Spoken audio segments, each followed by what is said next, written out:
going on, everybody? I'm Mara. And I'm Taz. And welcome back to Sistas Who Kill. Temper. Testy. Testy.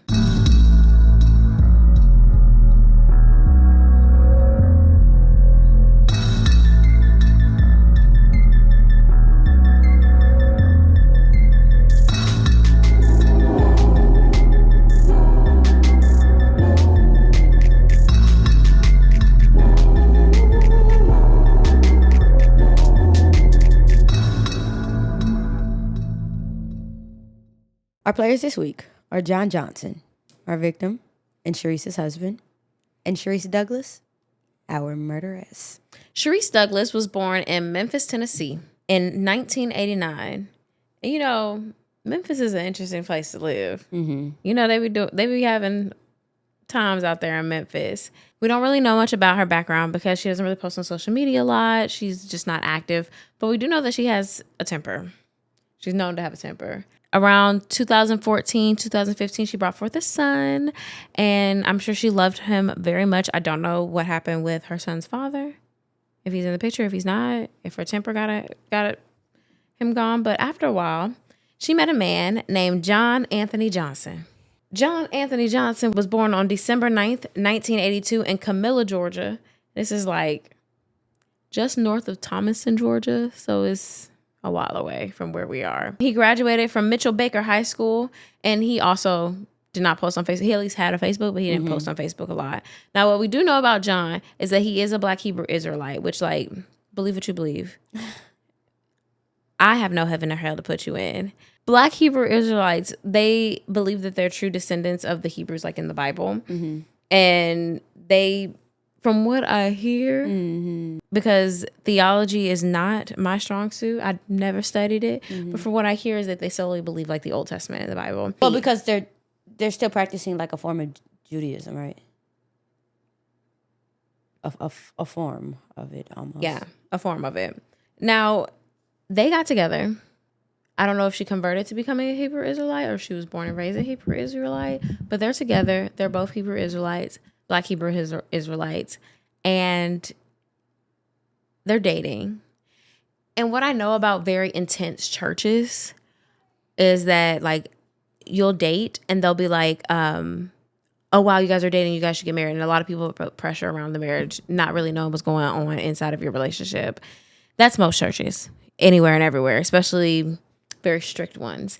And so, like, they're kind of dating, and he knows that she's mouthy. And when she gets angry, she goes off like she's a bottle rocket. And he's not sure if they should be together, but then he decides, I'm going to pop the question. Let's go ahead and get married. And that's what they do. So on April 21st of 2021, that's my sister's birthday and my daddy's birthday.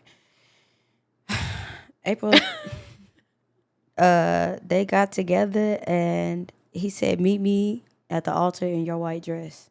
We ain't getting no younger. We might as well do it. We don't have much about how they met. We don't have much about the history of their relationship. But like she said, it did feel a little rushed. It wasn't until after they said I do that John found out that Charise had been previously institutionalized for her anger issues. Institutionalized, she says no. She said it's not. I'm like, true. what institution? The hospital or the jail? According to his faith counselor and friend, Thomas Williams, John was a little uneasy about Charise because he was starting to notice this anger, this temper that she had.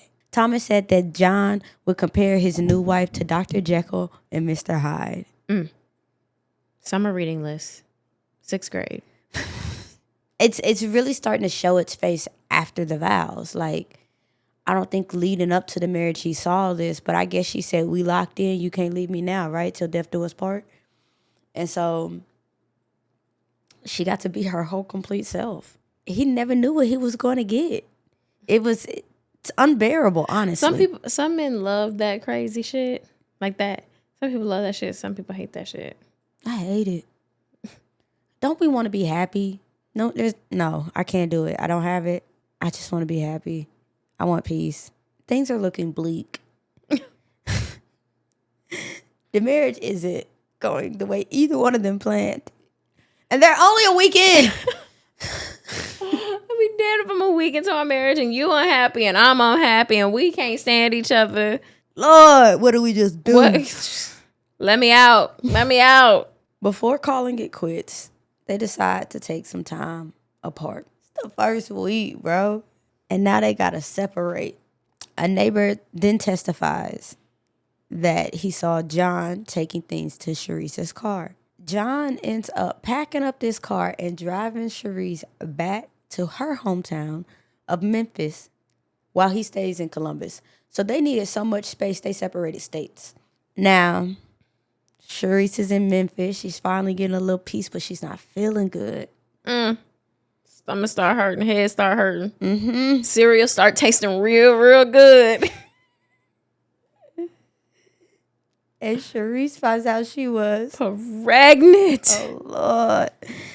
So, of course, she calls John and was like, I know we taking a little space or whatever, but I'm pregnant. So, is you going to be a man about it or not? Or what? Like, so they was like, okay, you know, Charise already got a kid, but I don't know if John got a past of kids or whatever, but this is his baby. And the least he can do is try to make his marriage work, you know? So, John drives back to Memphis, picks up Charise, and the two of them head back to Columbus. You know, I used to spend my summers in Columbus. Yeah. Shout out to Girls Inc. in Columbus, all of them. I was hopping around. I did a Girls Inc. I did Girls Inc. for multiple summers. Nope, just one. I did golfing and tennis. I did acting, tennis, basketball, went on the overnight trips. Every 2 weeks. I tried to do jump rope, whatever. It wasn't fast enough. Those girls were fast. So they're in their apartment. It's May 1st, 2021. 10 days into their marriage. We done broke up, found out we pregnant, got back together in 10 days. And they live at the Gentian Village apartment complex. And so Charise is like, John Johnson, give me $45. And that's around 8:37 p.m. And she said, I just want to leave for good. Give me my $45 and I'm out. I don't want no strife. I don't want nothing. You know, she probably said 45 for the tank. If I'm leaving you for good, I need more than $45. You got to know who you asking. What's that man worth? You got to know who you asking. You don't go to nobody who got 75 in their pocket and say, give me 200. Nah, you wishing on a star. So they get to arguing. She sends a Cash App request for this money. I know that's right. Where the funds? And so that was at 8:37 that she sent the Cash App request. They're clearly arguing at this house. Nobody knows what happens because, you know, the story is going to end tragically. But they're arguing. And while they're arguing... Spoiler alert. And while they're arguing, she's putting her hands on him. And he finally puts his hands on her. And she's like, what the fuck? Text her sister, was like, sis, I'm gonna kill dude. Like, I'm sure her sister knew what was going on between them. Like, she's been there for a while. But, like, now she said that, she's like, I'm done with it. And so they're arguing. They're inside of the house. They outside of the house. There's broken glass everywhere. They're bawling. Next thing you know, they're outside. And John Johnson is like, I'm leaving. He tries to leave. She has a gun. Shoots him in the back of the head while he's walking away. Falls into the grass outside. Now, it's now 8:48 p.m. and one of Charise's neighbors then calls 911 because she found John's body in the grass, face down, outside of the apartment complex. Charise has gotten into her car with her son and fled the scene. Oh, how old? Her baby is only what? 6? And she said she was feeling attacked. And she had to protect, it's her and her son, she had to protect themselves. Right. So she gets in the car, she leaves. First, she stops at Circle K, I guess to get some gas. A big gulp. Then she heads to the Dollar General, maybe some snacks for the road. You also get a couple extra t-shirts, a little something, whatever you need, Dollar General. Yeah. Toothbrush, toothpaste, you can get it all there. $45. Take you.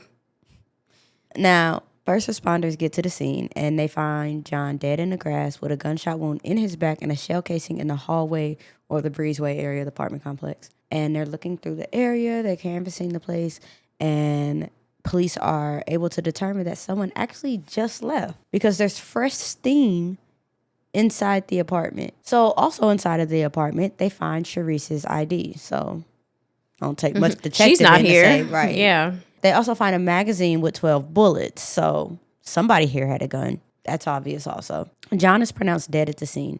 Neighbors tell police about his new wife and their new young son, their 6-year-old, and nobody can find him. They don't know where Charise is at. They don't know where LaBoy at. Neighbors eventually tell police that they witnessed the events leading up to John's murder. And Charise is quickly listed as the person of interest in this case. I think they're kind of saying, the couple argues a lot. This has been going on for a couple of days. She left for a few days. Now she's back, and then this happened. When I say new wife, I mean new wife. Detectives is like, how new? Like 10 days. Like fresh. Like new. Like he just carried her over the threshold. I just saw it. Days, you ain't even make it 2 weeks. An hour goes by, and Charise has apparently, so she claims, has already sold the gun that she owned. She had to get rid of the evidence. To a friend of a friend. I don't know his name. It's about 40 minutes after John has passed or been pronounced dead. It's about 9:22 p.m. And Charise texts her sister again. Now, remember, she texts her sister the first time saying, I'm about to kill dude. So, at this time, she texts her sister, he put his hands on me. And then Charise and her son hit the road and head to Memphis. Now, once she gets around her family, they're like, girl, you back here again? Didn't you just reconcile with your husband of 10 days? We ain't even unpacked our bags from the wedding. Girl, you made it a week. You came back here for 3 days. You left. Now you're back. Yeah, now you're back. What's happening? What do we do? What are we doing? She tells them everything. Y'all, shit ain't been right with me and John. We got to arguing. He put his hands on me. He put his hands on you, yeah. And I shot him. In the back of the head. But, I had my son there. But he was threatening me. I ain't about to let no nigga endanger me or my son. I died behind this one, so I did what I had to do. And her and her son kicking in Memphis for about a week. But police are looking for her. Back down in Columbus, Georgia, in Muskogee County. They pull surveillance. They pull CCTV. They're trying to identify this woman who they feel they know, Charise. And they see what they're looking for. They see her car. They see him falling. They see her leaving the scene. And so they put out an APB on her. And this CCTV, I'm telling you, CCTV is strong because that's how we know she went to the Dollar General Circle K. They just followed her on cameras. We're always being surveilled. Always watching, Skozowski. They put out a warrant for Charise's arrest. Now, when you have a warrant out for your arrest and it's for murder, you can use that warrant for other things. If you got a judge to sign that, then you're probably going to get a judge to sign for like phone records or social media records or things like that you need in the meantime. So they're looking through her phone records and they're like, it's really starting to seem like she had something to do with this here right here. Especially her texting her sister, especially her texting and going back home. GPS locations tell us a story of where she's been, but she definitely was here at the scene of the crime when he died. It's time to go get her. So on May 10th, 19 days after her wedding, she's arrested and she is taken into the Columbus Police Department. She was charged with malice murder, felony murder, and aggravated assault. She went in front of the judge and the judge said no bond. John Johnson did have a graveside funeral on May 8th, 2021 in Camilla, Georgia. And while she's behind bars, she is claiming that this was done in self-defense, that he was abusive to her, and she decided to plead not guilty and got ready to take that shit to trial, bitch. Take that shit to trial, bitch. Take that shit to trial, bitch. Take that shit to trial. So her trial starts on August 27th of 2024. Muskogee County Superior Court Judge Bobby Peters is presiding. They have ADA Megan Bowden and ADA Nicholas Hudd representing the state, and Charise is represented by Mr. Anthony Johnson. Now, there are also 2 women's advocacy groups that attend her trial in support of Charise because she's out here claiming self-defense. And so, women empower women. If this nigga hurt you, we have to believe women.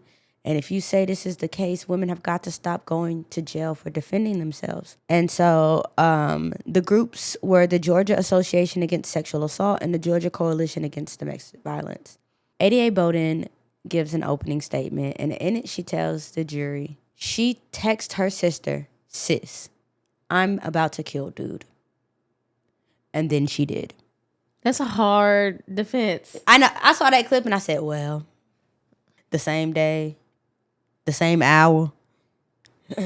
She continues. She shot John Johnson, her husband of 10 days, in the back where he couldn't see it coming, and then she fled to Tennessee. This is a simple case, ladies and gentlemen. And it's off that opening, it's feeling pretty simple, but you got to hear the facts. You got to let them try. And the state presented its case on the basis of Charise having a volatile split personality. Can you just call somebody split? Are you going to let her defend herself as a split personality? So John's friend and faith counselor, Thomas, we remember him? Well, he testifies in court reiterating how John described her as Dr. Jekyll and Mr. Hyde. I've never heard of a faith counselor. I've heard of a counselor. I've heard of a pastor. I've heard of a minister. I've heard of a prayer leader. Not a faith counselor. Go ahead. I'm sorry. He also said that both Charise and John had reached out to him days before the murder. I wonder if he was working as Charise's faith counselor too, or maybe since John is the head of the family goes to this faith counselor. Since you're saying it's more of a submissive type thing. Sometimes in those kind of organizations, don't know what this organization is about. I just know about toxic religious environments. They have the men talk to the men, and then the older women that are very indoctrined talk to the women. Mm-hmm. And then also, she could just be calling him because that's all his best friend, right? Yeah. Next on the stand is John's mom. And she gets up there to speak on her son's behalf. And she gets up there and says, my son would never. He was a loving man. And she abused him.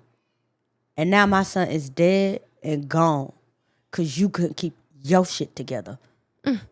Next, the medical examiner testifies for the state. And based on John's wound, he was able to determine that John was shot in the intermediate range. He said that we can determine that based on the amount of density and the amount of powder left behind. Cal Tugel, who was part of the Columbus Police Department, testifies that the "he put his hands on me" text didn't come until 40 minutes after the murder at 9:22.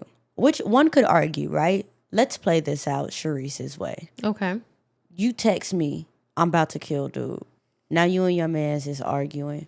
If y'all in it, you probably text back. I probably text what back. Happened? And until shit calmed down, you wasn't texting me back. You know what I'm saying? Especially with your kid there, I gotta get me and my son out of here. And then once she was away, then she texts. You know what I mean? I can see it. I can see it. Devil's advocate, no, I just can't see $45 to leave for good. That's the part that got you held up. Huh? I guess $45 would get you back to Memphis. It's a tank of gas. You got a full tank of gas. And some snacks. I guess that's right. Now, Detective Zachary Cole testifies and says that Charise actually didn't have any injuries on her when she turned herself into the police a week later. He said, quote, the right side of the defendant's neck, no injuries. The left side, again, no injuries. So she talking about she was being choked out. Where? 10 days, though? What was it? 10 days later? Bruises heal in 9-10 days. Well, no, the funeral was 9 days. What day did she turn herself in? She turned herself in on May 10th? Yeah, 9 days still. 9 days. Yeah. The bruises probably ain't gonna be there. And she's dark-skinned, so they're probably definitely not gonna be there after 9 days. Not to where you could see and identify. Right. Now, according to the defense, when Charise came back to Columbus after she found out she was pregnant, that's when the abuse started. Which, how you wait till I'm pregnant to start being abusive? You want to put your hands on me while I'm carrying your child? You really don't want this baby, do you? And the defense says that even though they were married for less than 2 weeks, John was already making it a habit to put his hands on Charise. And they was like, how long they say it take to build a habit? 14 days. They said he built it. He ain't made it 2 weeks, but he built it. They said, quote, she was thinking things were going to change, and unfortunately, it did not. It was both physical and verbal abuse. But it also feels like if you're saying that the abuse didn't start until the marriage happened, within 10 days, it just got, that feels like a huge escalation. And according to his people, before they got married, he was talking about her anger issues. Mm-hmm. And so. And he was shot in the back of the head. Yes. And so that just feels like a big escalation. Oh, we got married and he just turned on me. Not that quick. Maybe it's just typically not how it works. I mean, it could. But it could. I mean, I'm saying typically. That's not. It's usually a slow build and he hit me, but he said he was never going to do it again. It take a couple more months and then he do it again and then it becomes more frequent. But then they also said because based on their religion that it's very men are the head, women are submissive. If she's not right, get her in line type of thing. And so was it that? Police testified to the fact that they've seen no evidence of abuse at the hands of John, but Charise's attorney told the jury that there were several messages from John where he was threatening Charise. They also said that Charise actually called the police on April 16th of 2021, which is 5 days before the murder. He then turns to the gallery and says if there was anybody in the courtroom that was here to support Charise, and 14 women stood up. If you are here in regards to Ms. Douglas, can you please stand? Some of these ladies have never even met her a day in her life. Some of them are family, some of them are friends, some of them are advocates, some of them are fellow victims of abuse, and they are all here in order to support Ms. Douglas. And I'm sure, she did have the sexual assault and the domestic violence coalition there, some family members. And so I guess he was trying to say, these people, they understand where Charise is coming from. Mm-hmm. They can look through her lens and see, they know what it's like to be in danger, and everybody knows it's not fair to have your life threatened. And it's your right to protect yourself. And she stood by her right to do that. But the judge later agrees with the state that there has been no evidence of abuse in a relationship. Now, her attorney says, listen, again, she was never institutionalized for anger issues. So y'all keep bringing this up. Y'all keep doing this Dr. Jekyll, Mrs. Hyde type of thing. That's not her. That's not who she is. And as a matter of fact, my client can come up here and tell you that the 10 days that she was married to John Johnson, they were hell. They were hell for her. They were hell for everybody. And so she just had to get out. And so Charise takes the stand. And she tells them everything that she knows. She wanted $45 on Cash App to leave him for good. She says, I text my sister, I'm going to kill dude. She was like, but I also did not mean to kill. I didn't expect to kill dude. Oh, I'm going to kill him. And that's... The thing is, it literally is a figure of speech. Yeah, it is. It is. I've told my sisters I'm going to kill them time and time again. But it happening... Never. Very soon afterwards is really wild. And she says that John was choking her. And when he was choking her, that she was scared. He was on top of her. He's bigger than her. And she felt like she needed to escape from the situation with her child and just leave. We had to just go. And she said that after he finished choking her, that she just took the gun and shot him in the back of the head. She said, I had to do it. I had to do it for myself. Her attorney comes up with the closing arguments and says that Charise didn't plan John's murder. This is an act of violence that happened out of pure fear, out of pure flight or fight. And she wasn't trying to leave for real because her ID was left at the scene. If you're trying to go somewhere and if you're leaving for good, you take your personal belongings, especially your personal documentation like your ID. And her phone was at the crime scene, sitting there, charging on the charger. So it's if she planned on leaving, if he sent her the $45, she filled up her tank and she planned on leaving, she would have packed her clothes properly. She would have packed her baby clothes properly. She wouldn't have had to, she probably would have just stopped at Circle K and not had to stop at Dollar General. Right. And so her attorney is really trying to get the judge and the jury to commit her of manslaughter, a lesser sentence. This wasn't a premeditated murder. And after this final plea, the prosecution comes up and says, listen, y'all saw the text message. So y'all gonna convict her or not? This whole, whatever she says, the woo-woo story has nothing to do with the evidence. The state is very upset about it. And so the jury goes out and they return with a guilty verdict, and they returned in 45 minutes. I mean, god damn. I mean, they said, nope, she is guilty on all counts: felony murder, malice murder, and aggravated assault. Charise's sisters, Eva and Jemima, they were really disappointed about this. I mean, they love their sister. They don't want her to go to prison forever. And they said, of course. I'm like, how can you say such a thing? You have to ask yourself, she did it for what reason? What was the cause? There has to be cause, because cause and effect. It has to be something. It wasn't just a random, expression. The reality is she was being abused the entire time and she retaliated. And her family is like, we're hurt because, she's a very sweet person. She's somebody that we love. She moves very intentionally. She's a beacon of hope. Like, we didn't expect this outcome from her. Her sentencing came up in September of 2024. She was sentenced to life in prison without the possibility of parole. And she is at Pulaski State Prison. I mean, we should take a field trip to Pulaski one day. Because it's a lot of girls over there that we done did. You think them girls will want to see us? Some of them. Maybe. Some people just like to talk. I'll put a mic in front of y'all if you want to put a mic in, or if y'all just want to talk without it. All right, and that is the story of Charise Douglas. All right, y'all, it's time for... Well, I'm not black. I'm OJ. I ain't do it, but if I did, this is how I would have got away with it. I ain't do it, but if I did, sometimes that expression just needs to be verbal and never recorded so that it can be said again. And never be brought up. Right. Absolutely. At least like on a phone call, like... Not on a voicemail, not in a text message, not in a letter.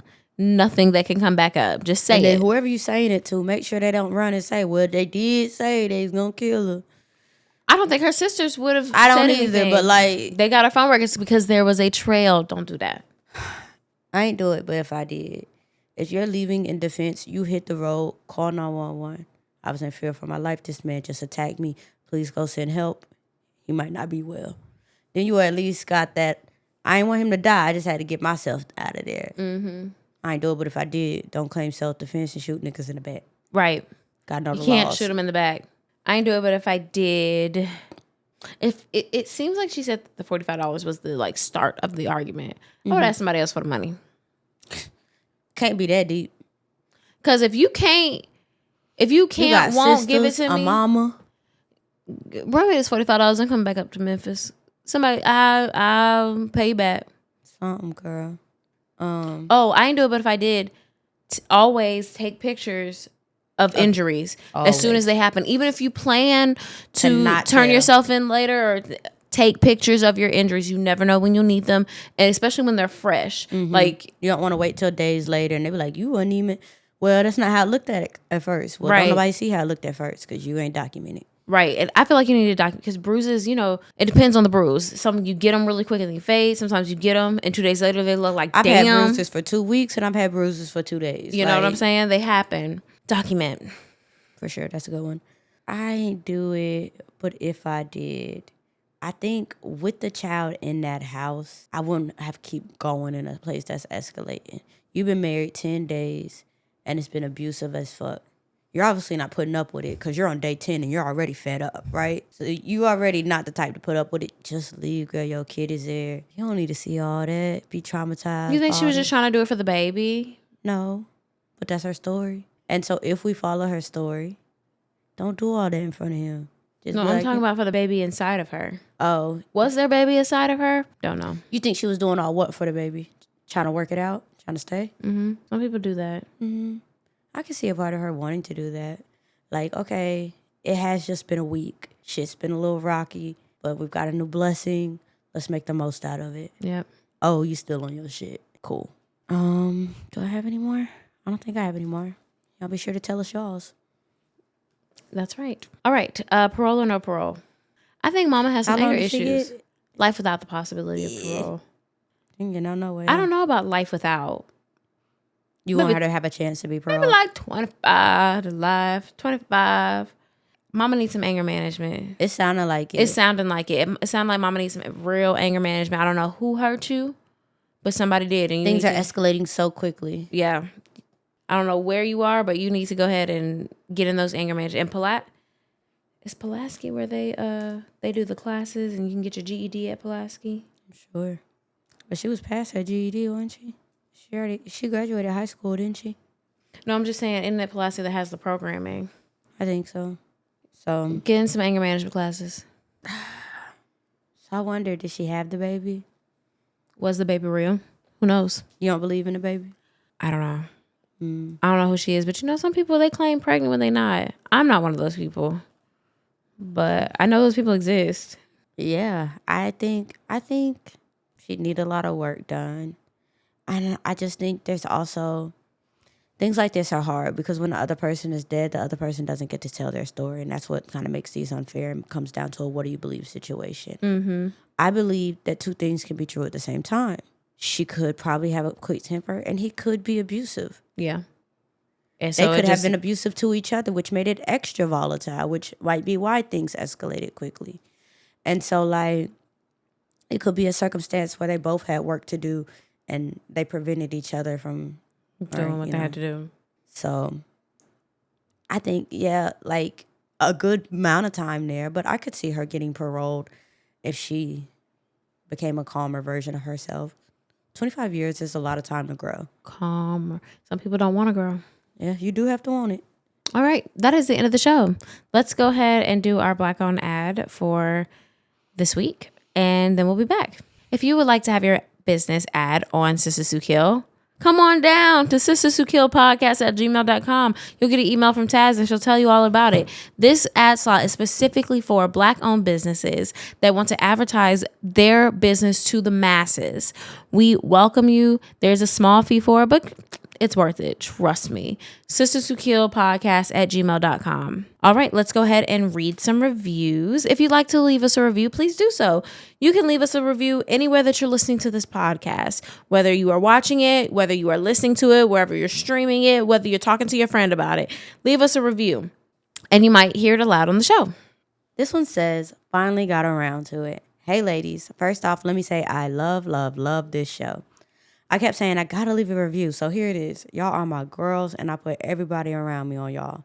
What area of the country say y'all? Y-A-W. Y'all. Y'all. That's how she's spelling it. Midwest? I don't know. I'm like, is it a Y'all. Texas thing? Y'all. I feel like Texas still say y'all. Yeah, it's still Y-A-L-L. L's, right? Yeah. Y-A-L-L. Maybe it is Midwest. This is my third time catching up on these episodes, and now I'm part of the waiting for the next episode group. Yay. I started listening to a different true crime podcast, and one of the girls sounds like Marital. Anyways, congratulations to my Taurus sister on becoming a new mommy. Keep up the great work, y'all. Signed, Jam. There's nobody like me.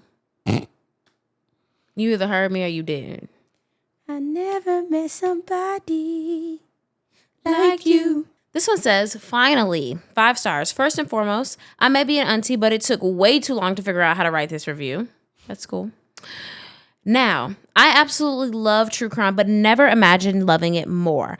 I tell anybody about this new show, especially when I'm caught giggling or agreeing too loud at work. I'm definitely the Taz of my group. And then a heart to her Scorpio sister. And Mariah, keep being extra. Thank you, ladies, for being exactly who you are. Thank you. Thank you. Thank you. That's the end of the show. We did it. We did it again. If you'd like to keep up with us, please do so. You can follow us everywhere. Sistas Who Kill, Sistas Who Kill Pod, Sistas Who Kill Podcast. If you type in SISTASWHO, we should pop up. And if somebody else does, let me know. Tell me. Tell her. Patreon.com/Sistas Who Kill. And of course, you can get some merch at shopsistaswhokill.com. Anything else, friend? Talk to us, we talk back. Bye. Bye.